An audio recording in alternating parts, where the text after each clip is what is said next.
Шишенцето изглежда много красиво, но не става за нищо.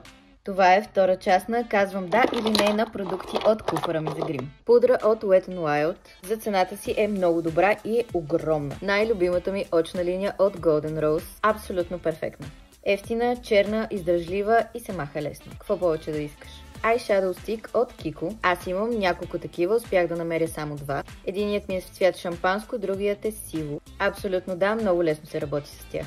Течни сенки от Catrice изобщо не ми харесват. Когато се нанесат, започват да се ронят и много бързо изсъхват в бутилката. Единична черна сянка от Seventeen. Това е най-пигментираната черна сянка, която имам. И е супер издръжлива.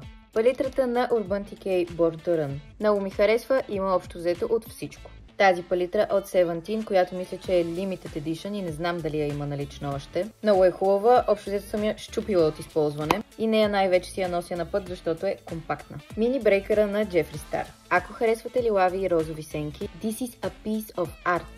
Много е добра. Кафява очна линия от Catrice. Харесва ми, прецизна е, но много бързо изсъхва. Гланцът на Maybelline Lifter Gloss.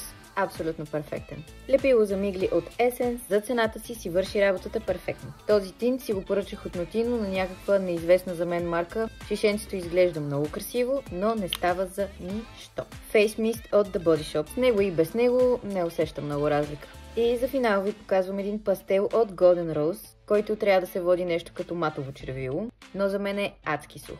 Ако тези видеа са ви интересни, може да ми оставите един коментар и ще има още.